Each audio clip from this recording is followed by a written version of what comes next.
now, let's have a wander around the bar and see who else is around, see if we can spot anyone in the crowd. And it's only Ugo bloody Monye. Here he is, big man. Good to see you. Looking sharp as ever, if I might say so. Do you like the hat? Not really, no. But yeah. Do you need the glasses? I do, yes. Not just fashionable, but very practical. So they're good. 4 years ago, you were getting ready for a Lions tour in 2009. So you've been there, you played in 3 tests. You know what it's like. What are the guys going through now as they're preparing for the build-up? You're just dealing with the fact that you are a Lion. I think you spent your whole time just being a club player, playing the 6 Nations, and you've just elevated yourself just to one high. So that's amazing in itself. And then I guess everything else, you're just probably just focused on just team bonding, just trying to make friends and just try and create that team ethos. And yeah, just trying to make some good impressions. You had that in abundance in 09. I know when we toured sort of 4 years earlier in 05, I spoke to Jonesy about it, you know, we sort of missed that bonding. Do you think that's important in 09? Do you think you got it right, although you didn't get all 3 tests? Yeah, massively important. Speaking to some of the likes of Stephen Jones that you chatted to earlier and like Brian O'Driscoll, who have been on many, many tours, and for them, they said that 09 was their favourite tour, and I just think from the get-go, we just got it absolutely spot on. There were no egos on that tour. People genuinely wanted to make an effort getting to know one another. And I think Warren Gatland's selection isn't just based purely on ability, but on he wants good tourists, he wants guys to go out there who are going to have fun, enjoy the experience and actually really add something to it. He's not shy of a drink, Gats, either, is he, to be fair? No, it's the first time I think in my whole playing life I've come off the training pitch and just been offered a pint. And off the training pitch? Yeah, I didn't turn it down just because I wanted to get picked. I was kind of...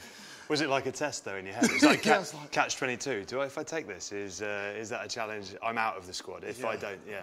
That's probably what happened in the second test, why I didn't play, I reckon. But well, let's talk about that. I enjoyed it. There were high, you know, there are, like, during any tour, any season, there are highs and lows. But on a Lions tour in particular, you know, you experienced some, you know, tell us. Yeah, absolutely. I guess my tour's really contrasting. I had the lows of the first test and then finish with the high of scoring a try in the third test. It was amazing for me, and you know, I guess everyone kind of goes through that, and it's a long tour, so you do have to deal with that. And another guy, Phil Vickery, it was funny.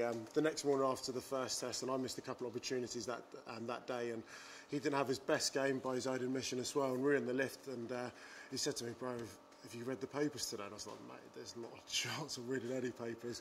And I said, "Have you?" And he said, "No." He said, "But I've got a text of my mum, both my kids, my dad, my wife, all saying, 'Don't worry, Phil, we still love you, so it can't be great.'" So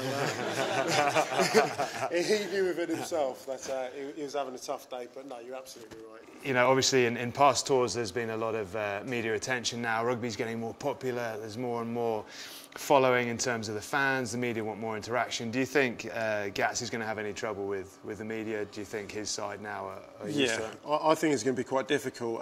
This will be the first Lions tour where you've got full access to the players. I think with Twitter, Facebook, Instagram, all these kind of tools, the players are going to be so accessible. And you've been on Lions tours, and a major part of Lions tours are actually bonding. And that's going to be difficult because everyone turns into paparazzi if you're in a nightclub or wherever. And if the boys are out drinking beers, you don't want that kind of negative attention, because the Australians are going to look for any kind of device they can use just to kind of rip apart your team. So I think that's going to be hard, and I guess the guys dealing with disappointments, it's so easy when you're angry after finding out you've been dropped or you're not selected just to write something in 140 characters on Twitter. So I think if the players just have a bit of common sense, just understand their responsibilities, but I'm sure they'll be fine. But yeah, I think they will. But I think the Lions is different, isn't it? The fans get behind the team. Yeah.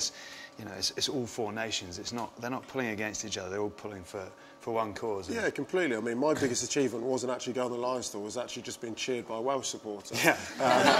There's one here. There's one here. There's a couple. Yeah, there he is. Did you cheer when he came in? Good. Oh, good, cheers, good. pal. Yeah. And that's just great. I mean, you kind of all the barriers just are broken down. All the supporters, they just love it. They go on tour together. They really enjoy it. They buy into exactly what the Lions all about. Beautiful. Thanks, buddy. Thanks a lot. Ladies and gentlemen, the nicest man in world rugby, Ugo Monye.